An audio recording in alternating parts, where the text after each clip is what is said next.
Welcome back to our channel. இன்றைக்கி நம்ம எந்த படத்தை பற்றி பார்க்க போகிறோம் அப்படின்னா, போன வாரம் வந்து தியேட்டர்ஸில் ரிலீஸ் ஆன கோஸ்ட் பஸ்டர்ஸ் ஃப்ரோசன் எம்பையர் படத்தை பற்றி தான் நம்ம பார்க்க போகிறோம். அண்ட் இது வரைக்கும் நீங்கள் இன்னும் நம்ம சேனலுக்கு சப்ஸ்கிரைப் பண்ணாமல் இருந்தீங்கன்னா மறக்காமல் சப்ஸ்கிரைப் பண்ணி பெல் ஐக்கனை ப்ரெஸ் பண்ணி வச்சுக்கோங்க. அப்புறம் தான் நான் போடுற வீடியோஸ் வந்து உங்களுக்கு நோட்டிஃபிகேஷனாக வரும். ஸோ வாங்க இப்போ இந்த படம் வந்து எப்படி இருக்குது அப்படிங்கிறத நம்ம பார்த்தலாம். அண்ட் இந்த படத்தை வந்து நம்மளுக்கு 2021 ரிலீஸ் ஆன கோஸ்ட் பஸ்டர்ஸ் ஆஃப்டர் லைஃப் படத்தோட சீக்குவலாக தான் வந்து நம்மளுக்கு இந்த படம் வந்து கொடுத்துருக்காங்க.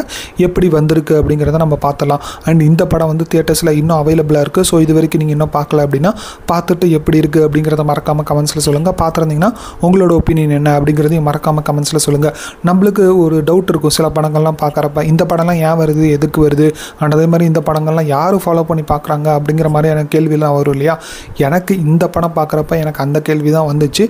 மேபி நான் வந்து இந்த கோஸ்ட் பஸ்டர்ஸ் மூவி வந்து ஃபாலோ பண்ணாததால் எனக்கு அப்படி இருந்துச்சா அப்படிங்கிறது எனக்கு தெரியல. இந்த படம் பார்க்குறப்ப உங்களுக்கு எப்படி இருந்துச்சு அப்படிங்கிறத மறக்காமல் கமெண்ட்ஸில் சொல்லுங்கள். அண்ட் அதே மாதிரி இந்த படத்தில் வந்து செகண்ட் ஹாஃப்லாம் வந்து கொஞ்சம் லென்த்தாக தான் இருந்துச்சு. அண்ட் அதே மாதிரி ட்ராகியாக தான் இருந்துச்சு. எடிட்டிங் வந்து இன்னுமே வந்து ஒர்க் அவுட் பண்ணியிருந்தாங்க அப்படின்னா இன்னும் இந்த படத்தை வந்து நம்மளுக்கு கிறிஸ்பாக கொடுத்துருக்கலாம் அப்படிங்கிற மாதிரி தான் எனக்கு தோணுச்சு. மற்றபடி சோனி பிக்சர்ஸில் வந்து அந்த விஎஃப்எக்ஸு, கிராஃபிக்ஸு, எஸ்எஃப்எக்ஸு எல்லாமே வந்து ஓரளவுக்கு டாப் நாச்சாக தான் இருந்துச்சு அப்படிங்கிற மாதிரி தான் எனக்கு தெரிஞ்சுது. அண்ட் இந்த படம் வந்து பார்க்குறப்ப எனக்கு ஒரு பிலோ ஆவரேஜான ஒரு எக்ஸ்பீரியன்ஸ் தான் எனக்கு இந்த படம் தந்தது அப்படிங்கிறத நான் சொல்லிக்க விரும்புகிறேன்.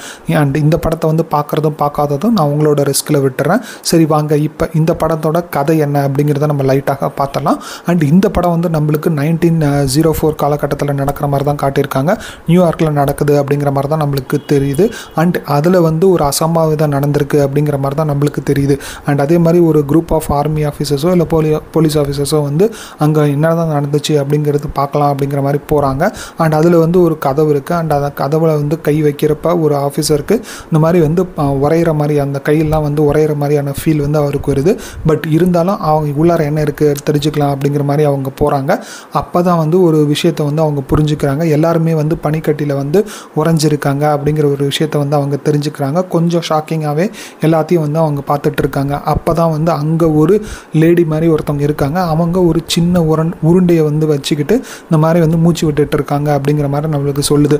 அண்ட் அதே மாதிரி அந்த ஒரு உருண்டையை வந்து இவங்க கையில் பட்டவுடனே வந்து நம்மளுக்கு கட் பண்ணாங்க அப்படின்னா அது ஒரு சம்பவம் நடக்குது அப்படிங்கிற மாதிரி நம்மளுக்கு புரிஞ்சிக்க முடியுது. கட் பண்ணாங்க அப்படின்னா இப்போ ப்ரெசென்ட்டில் வந்து நம்மளுக்கு அந்த கோஸ்ட் பஸ்டர்ஸ் டீமை வந்து காட்டுறாங்க.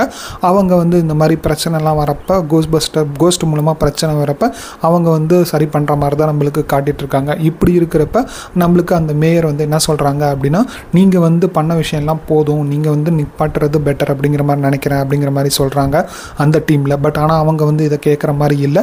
ஏன் சொல்கிறீங்க அப்படிங்கிற மாதிரி கேட்குறப்ப, நீங்கள் ஃபீபின்னு சொல்லிட்டு ஒரு பொண்ணு இருக்குது உங்கள் டீமில், அந்த பொண்ணு வந்து 18 வயசு கீழே தான் இருக்குது. ஸோ நீங்கள் வந்து சட்டத்துக்கு மீறி வந்து அந்த பொண்ணை வந்து வேலை வாங்குறீங்க. ஸோ அதை வந்து தவிர்த்துருங்க அப்படிங்கிற மாதிரி சொல்கிறாங்க.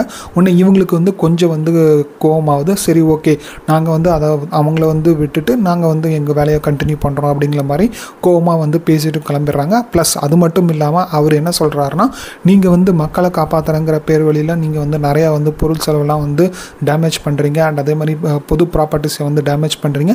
ஸோ இதுக்கான செலவெல்லாம் வந்து யார் பார்த்துக்கிறது, கவர்மெண்ட் தானே பார்த்துக்கணும். ஸோ நீங்கள் வந்து இந்த மாதிரி விஷயங்கள்லாம் ஈடுபடுறது நிறுத்துறது பெட்டர் அப்படிங்கிற மாதிரி நினைக்கிறேன் அப்படிங்கிறத அவர் சொல்கிறாரு. பட் ஆனால் இவங்க வந்து அதை வந்து பெருசாக வந்து பொருட்படுத்தாமல் தான் இருக்காங்க.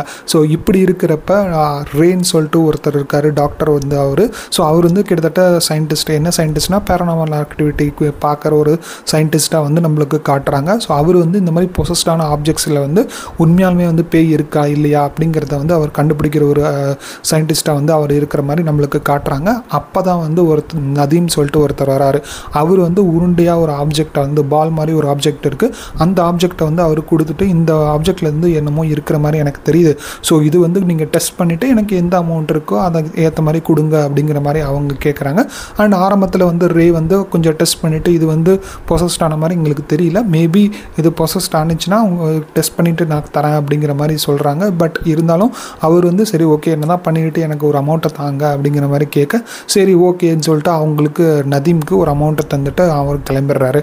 ஸோ இப்படி தான் வந்து நம்மளுக்கு அந்த ஒரு பாலான ஆப்ஜெக்ட் வந்து நம்மளுக்கு காட்டுறாங்க. அப்போ அதில் வந்து ஒரு பொசஸ்டான ஒரு டீமன் இருக்காங்க அப்படிங்கிறது யாருக்குமே தெரியாது. பட் ஆனால் எதர்ச்சியாக வந்து அந்த ஒரு டீமன் வந்து அதிலிருந்து வெளியில் வருது. அதுக்கப்புறம் இந்த படத்தில் என்னென்னலாம் நடக்குது அண்ட் அதே மாதிரி கோஸ்ட் பஸ்டர்ஸ் வந்து எப்படி வந்து நியூயார்க் நியூயார்க்கை வந்து காப்பாற்றினாங்க. ஏன்னா அந்த டீமன் வெளியில் வந்ததுக்கப்புறம் இந்த உலகத்தையே, அதாவது இந்த நியூயார்க் உலகத்தையே வந்து ஐஸ் கட்டியால் உரைய வைக்கிது. ஸோ அதெல்லாம் வந்து ஏன், எதுக்கு, அண்ட் அதே மாதிரி இந்த டீமன் யார், ப்ளஸ் இந்த கோஸ்ட் பஸ்டர்ஸ் வந்து எப்படி வந்து அந்த டீமனை வந்து ஃபேஸ் பண்ணாங்க, கடைசியில் என்ன ஆச்சு, அண்ட் அதே மாதிரி பழைய கோஸ்ட் பஸ்டர்ஸ் வந்து டீம் வந்து இந்த சேருவாங்க. ஸோ அதெல்லாம் வந்து எப்படி சேர்ந்தாங்க அப்படிங்கிறதெல்லாம் நம்மளுக்கு இந்த படத்தில் வந்து கொடுத்துருக்காங்க. அண்ட் நடுவில் வந்து அந்த ஃபேமிலி சென்டிமெண்ட்டு, எல்லாரும் ஒன்றா தான் இருக்கணும், குடும்பமாக இருக்கணும் அப்படிங்கிற ஒரு பஞ்சாயத்து, அதெல்லாத்தையும் வந்து நம்மளுக்கு காமிச்சிருக்காங்க. அண்ட் கடைசியில் வந்து அந்த ஃபீபிங்கிற பொண்ணுக்கு வந்து என்ன ஆச்சு, அண்ட் அதே மாதிரி அவங்க வந்து திரும்பி அந்த கோஸ்ட் பஸ்டர்ஸ் டீம் கூட சேர்ந்தாங்களா இல்லையா, அண்ட் அதுக்கப்புறம் என்னெல்லாம் நடந்துச்சு அப்படிங்கிறத நம்மளுக்கு இந்த படத்தில் வந்து சொல்லியிருக்காங்க. அண்ட் இந்த படத்தில் வந்து விஎஃப்எக்ஸ், கிராஃபிக்ஸ், எஸ்எஃப்எக்ஸ் எல்லாருமே வந்து சோனி பிக்சர்ஸ் எப்படி பண்ணுவாங்களோ அதை வந்து நீட்டாகவே வந்து நம்மளுக்கு பண்ணியிருந்தாங்க. அதில் எந்த ஒரு குறையும் இல்லை. பட் இருந்தாலும் ஸ்க்ரீன் பிளேயில் கொஞ்சம் வந்து கோட்டை விட்டுட்டாங்க அப்படிங்கிற மாதிரி தான் எனக்கு தெரிஞ்சு சொல்லி ஆகணும். ஏன்னா ப்ரெடிக்டபிளான ஒரு ஸ்க்ரீன் பிளேவாக போகுது. ப்ளஸ் வந்து ரைட்டிங்கும் வந்து எந்த ஒரு கேரக்டர்ஸ்க்குமே வந்து அந்த டெப்த்தான ரைட்டிங்கே கொடுக்கல. ஏன்னா எல்லோரும் வராங்க, என்னமோ ஓடுறாங்க, நடக்கிறாங்க அப்படிங்கிற மாதிரி தான் நம்மளுக்கு இந்த படம் பார்க்குறப்ப கொஞ்சம் மண்டையை சொறிகிற மாதிரி இருந்தது. எனக்கு இந்த படத்தில் வந்து பெர்ஃபார்மன்ஸஸ்ன்னு பார்க்குறப்ப பிடிச்சது வந்து அந்த ஃபீபி கேரக்டர். அவங்க வந்து ஓரளவுக்கு நீட்டாகவே வந்து பெர்ஃபார்ம் பண்ணியிருந்தாங்க. ப்ளஸ் மெலடின்னு சொல்லிட்டு ஒரு கேரக்டர், அவங்க கோஸ்ட் கேரக்டரில் வருவாங்க, அவங்களும் ஓரளவுக்கு நீட்டாகவே வந்து பெர்ஃபார்ம் பண்ணியிருந்தாங்க. மற்றபடி இந்த கேரக்டர்ஸ் வந்து அந்த கேரக்டருக்கு கொடுத்த ரோலை வந்து அவங்க பண்ணலையோ அப்படிங்கிற மாதிரி எனக்கு ஒரு தாட் இருந்தது.